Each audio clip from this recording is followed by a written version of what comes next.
kind of research with the books I read was kind of like the sociological and psychological impact of like how society now finds like the loss of innocence attractive when it was kind of never was like that. So it was kind of like, why do people do what they do, and how is this impacting society? So a lot of what I researched had to do with the desensitization of our youth and like the idolization, like in Rebel Without a Cause with James Dean. We make stuff like that is supposed to be cool.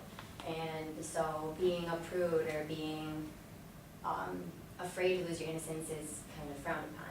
So essentially, like the desensitization, it kind of, I read this thing by Philip Zimbardo, who's a psychologist, and it's from his book, The Lucifer Effect, and you just look at 3 factors that kind of influence. And one is what's wrong with the person, and then what's wrong with the situation, and what system allows this to continue.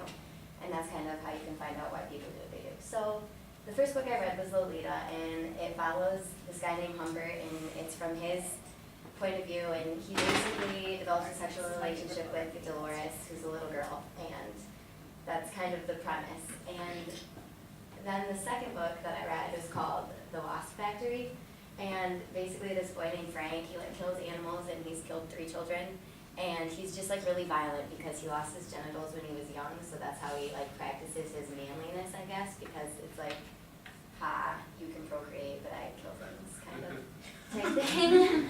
And so I kind of looked at both of them and like why they do what they do. And so like I kind of looked at the nature versus nurture argument, because a lot of people believe that man is inherently evil, and then other people believe that it's how you're brought up in the situations, like circumstance is what influences you to be bad or good, and that's why you do what you do.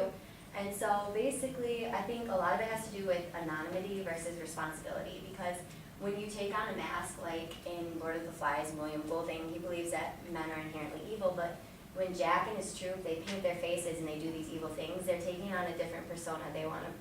They're separating themselves and they're de-individualizing themselves so that they can do these bad things. And then Philip Zimbardo, again, he put on a Stanford prison experiment to see if he could kind of make people cross that line of good and bad, and it was supposed to go 2 weeks, and it ended up lasting 6 days because people were having psychological breakdowns, because these normal people were treating other normal people like prisoners, and they took on that persona, even though that's not who they are. So a lot of it has to do with understanding evil, and like before I kind of always thought that psychology was kind of like making excuses for people, but it's really not. It's like understanding why people do what they do has nothing to do with excusing it. It's not making it tolerable. So that's one of the main things I learned. So good and evil, what I got from this mostly is that there's a line, and it's a permeable line, because good people can be seduced over the line, and bad people can recover back over the line and do good things. But essentially it all stems from power, because evil is an action of power. It comes from practicing power. So a lot of it just has to do with the control you have over a situation. So I think it's the whole nature and nurture thing together.